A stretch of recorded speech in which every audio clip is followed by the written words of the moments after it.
Good morning. I'm Mark Allen with Gaber.io, and I'm here today with Paul Rios, the country director of Brazil for HubSpot.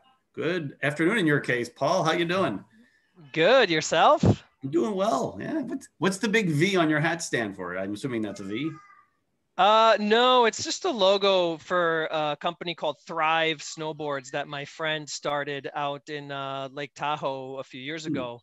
And they've actually stuck around. Basically, consider it like a snowboarding startup, which is really hard because you're dealing with hardware that's manufactured overseas. So you're dealing with like logistics and manufacturing, and you're fighting with behemoths like Burton and really Hmm. well-established brands.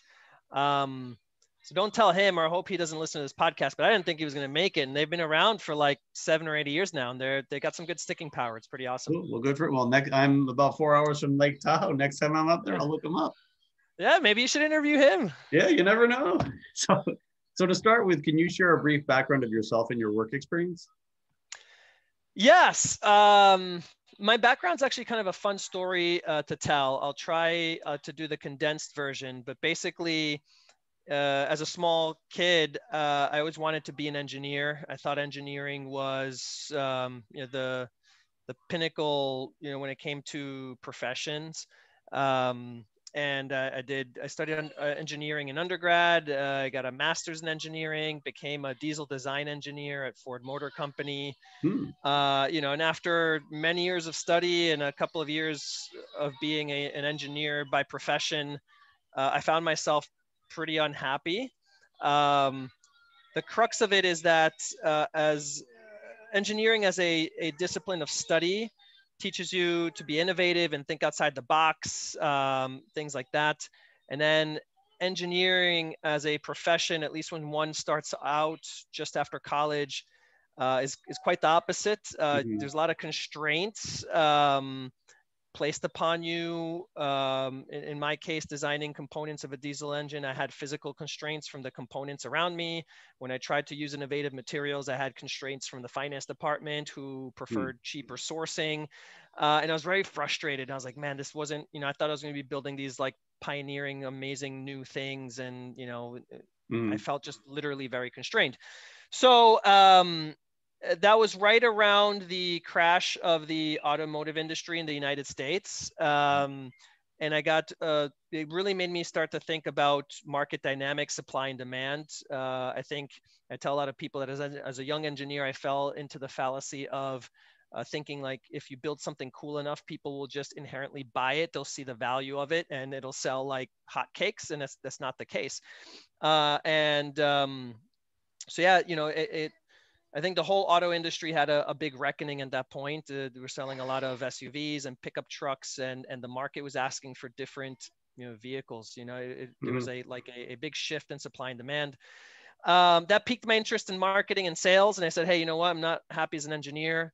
I want to get closer to marketing and sales, and so I knew it was going to be a multi-step process. I couldn't, as a diesel design engineer, walk into a company and says, "Hey, I want to do marketing for you." I'd be laughed out of the room. So Hmm. I switched first to consulting at a company that actually specialized in sales and marketing, consulting type work. And the move from engineering to consulting isn't terribly difficult. They value a lot of the same skills, so Hmm. problem solving, analytical rigor, analytical thinking, things of that nature. From consulting, I went to business school, which is kind of like that, wild card degree that lets you rebrand yourself or pivot and try to move into a new industry or a new function. In this case, I was trying to do both. And after business school, I was trying to do marketing at a smaller size company. I'd worked at Ford Motor Company, Sears Holding Corporation, huge multinationals. I wanted something smaller in the 200-300 employee range. Unfortunately, companies of that size needed someone with a proven track record in marketing, not just someone who just got their MBA in marketing, or I specialized in marketing during my MBA. And the only places that would consider me for marketing were consumer packaged goods. So again, huge multinationals that I wasn't really Hmm. interested in working at again. And so I interviewed at HubSpot for marketing, and they said, "Hey, no way, Jose." Hmm. But they liked my background for sales. They said, "Hey, we have a consultative sales process. We like to hire engineers, check. We like to hire consultants, check. We like to hire MBAs. I was like, whoa, okay, 3 for 3, bingo. Let me give this a shot. So I figured, I sold the idea to myself and said, if you can't beat them, join them. If I sell software, marketing software to marketers for a couple of years, I will learn their roles and their pains, and maybe I can finally make that jump to do marketing. Maybe I'll get hired by a customer, or at least I'll know the industry better in 2 years' time, and I can finish the transition. That was 2011. Turns out I liked sales. I was good at sales. Before doing sales, my perception of sales and sales reps, I think it was one that's pretty common, which is, sleazy, pushy, you picture a used car salesman. That's why I say I had to sell myself on the idea of doing sales. And so, but once I embarked on, on my career in sales, I found it to be enjoyable, not to be like that at all. To be honest, the way that we think about sales at HubSpot, and it's not that uncommon in technology sales, is we don't sell, we help people buy. So we help them understand their needs and see if we're a good fit for their needs or not. A no is a second best answer you can get after a yes.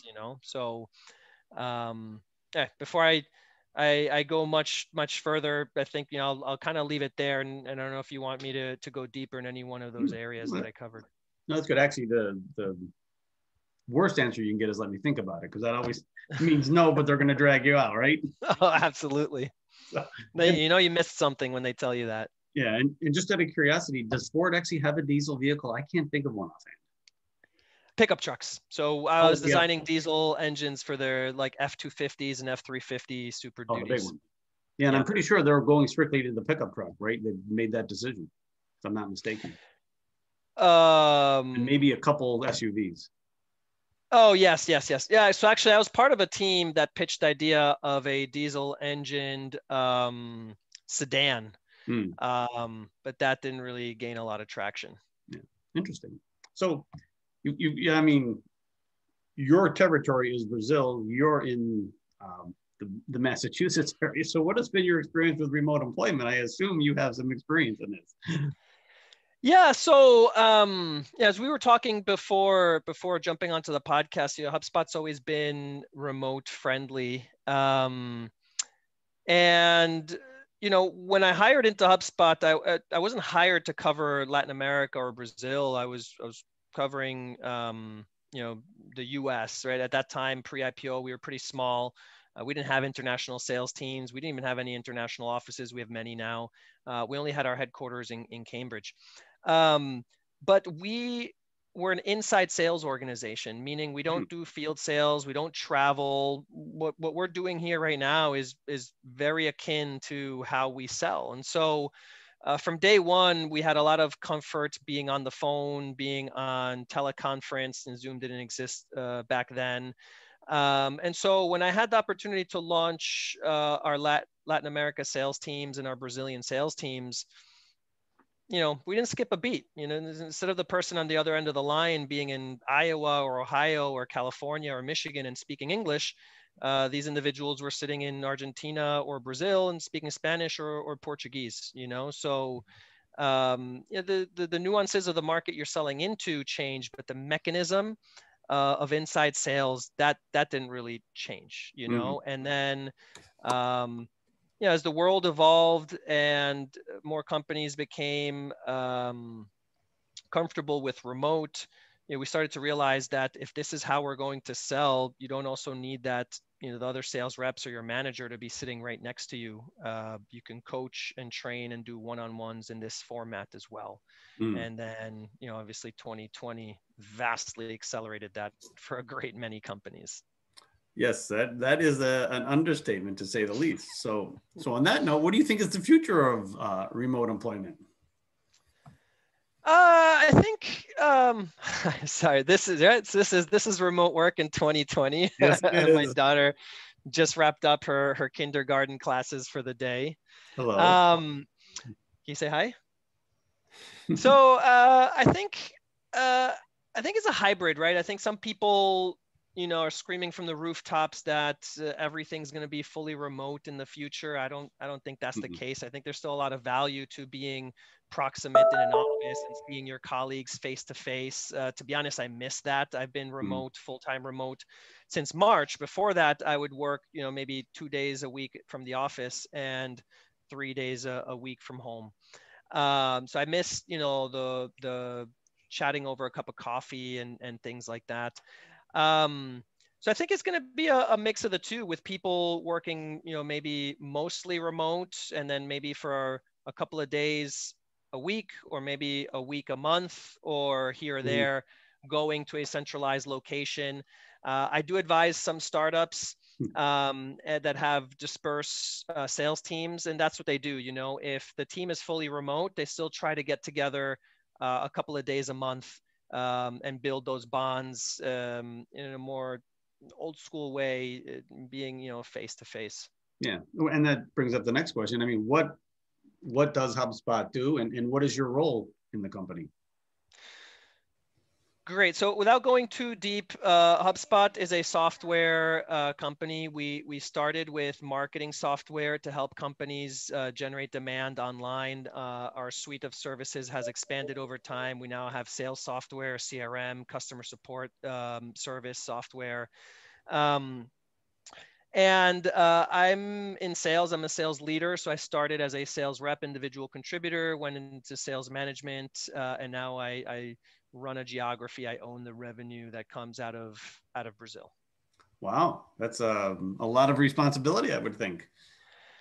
Yeah, it's a little bit tricky. My formal role is director of sales. So it's interesting in software sales, and our software isn't on premise. It's software as a service in the cloud. Um, it's very customer retention is important, customer success, things of that nature. I'm a director of sales. The success organization, the marketing organization, they don't roll up to me. So Mm. you have to do, leadership through influence, and dotted line leadership and things of that nature. So it's a very fun role. Keeps you on your toes. And you don't have people in Brazil itself, right? That under you, or do you? No, Your customers are in no, Brazil. our customers are in Brazil. Um, we sell via distance, how, again, like I said, how we're communicating right now. And then we also have a partner ecosystem in Brazil, who are effectively, my field sales reps. So my partners are the ones that can meet face to face with the Huh? customers. And it's a mix. Some companies are perfectly happy buying this way. Mm-hmm. Some companies are a little bit more old school, and really insist on someone visiting their offices and giving them a presentation and things of that nature. And that's where I rely on my partner network for that. Very interesting. So it's that's I mean, the ongoing pandemic caused everybody to go remote, right? And you already were remote, and you already had. I mean, you do have some presence in Brazil, but did that cause any real challenges for you? I mean, one thing right off the bat is, what's the time difference between New England and Brazil? So both countries have different variations of daylight savings. Hmm. So in the North American summer, our time difference is only 1 hour, roughly, Oh. from Eastern Standard Time to Brazil. In the winter, it can elongate up to 3 hours. So there's a period where it's 2 hours, and then in the dead Hmm. of winter, it becomes 3 hours, which is a little bit less pleasant, and Yeah. definitely forces the sales team to kind of shift our schedule a little bit. A lot of waking up early to Yeah. meet the customer when they're online, and then wrapping up earlier in the day. So to answer your question, nothing really changed, Mm-hmm. with an asterisk, and that asterisk being that there was definitely some societal anxiety when lockdowns started to occur, both here and then in Brazil a little bit later. And so there were a few weeks where it was pretty difficult to do work, not because of technological constraints or anything like that, but basically people were trying to figure out, like, is the sky falling? What's going on? And in Brazil, I think they're a little bit, the prevalence of remote work is a little bit less than it is in the Mm-hmm. United States. So some people were trying to figure out how to work from home for the first time. They had internet and they had laptops, but they kind of weren't used to working from home and, setting up your personal space and figuring, some of the nuances of remote work, of like using cues to know when you need to shut down so you don't overwork, because you can just sit there in front of the computer for hours at end. And so as people were trying to like figure out the dynamics of work, that caused a little bit of a slowdown. But like I said, maximum maybe a couple of weeks, and then things are basically back to normal, quote unquote. Normal. Yeah. Interesting. And how many time zones are there in Brazil? I mean, it's a very large country. I believe there's only two, but pretty much all the business is done, with 4 major cities that are all in the same time zone. Right. Oh, okay. And then, I mean, Sao Paulo is, I assume, is the biggest. And I've heard that the traffic there is just horrendous. And so oh my God, it's so, without going too much on a tangent, but I've been there a handful of times for conferences and to meet customers, and you might need to take an Uber to go maybe 2 miles, or 1.5 miles, and it'll take you like 45 minutes to an hour, and you'll say, well, why don't I just get out of the car and walk the 1.5 miles, and I'll get there in half the time. The problem is that depending on the neighborhood, it's kind of risky to do that, especially if you look like a foreigner, or you're carrying a briefcase, or you just look like you're in business attire. So you just gotta sit in the car and put up with the hour drive to go 1.5 miles. It's kind of ludicrous. I thought San Francisco was bad. Yeah, it is. It's intense. But yeah, you have Sao Paulo, you have Rio de Janeiro, then you have Belo Horizonte in the north, and Porto Alegre in the south, and those 4 cities comprise 95% of our business. So, wow, very interesting. Well, Paul, I want to thank you for your time today. This has been very fast. I'm not, it's always interesting to talk to people that really work in a different continent, actually, in your case, right? Yeah. And it's interesting that you were able to do it from the Boston area.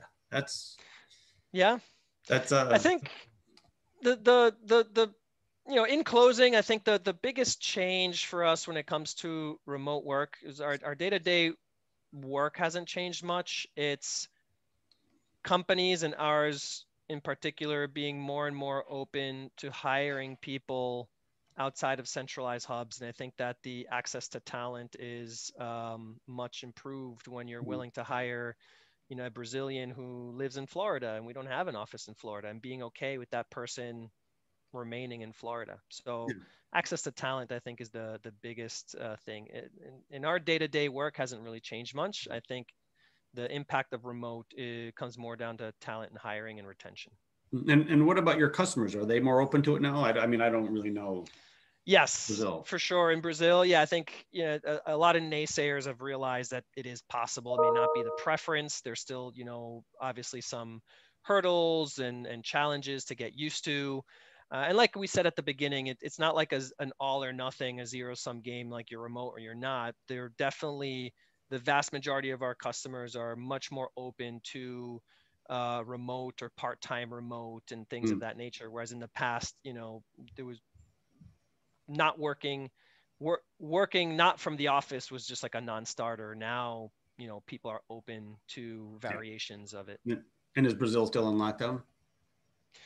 No, and it's Brazil is very much like the US, where it varies by state and governor, and some of the governors and the Brazilian president don't see eye to eye, and so some states are wanting to lock down and the president is telling them not to, and it's kind of a poop show, not too dissimilar to kind of what's going on here, unfortunately. So imagine that. Yeah. Years and presidents that don't get along. Yeah, exactly. We won't go there. That might change tomorrow, but I doubt it. Yeah, right. So yeah, we'll leave that for another podcast. So, Paul, I want to thank you again. It's been really interesting talking to you, and have a great week. You as well. Thank you for having me. All right, bye.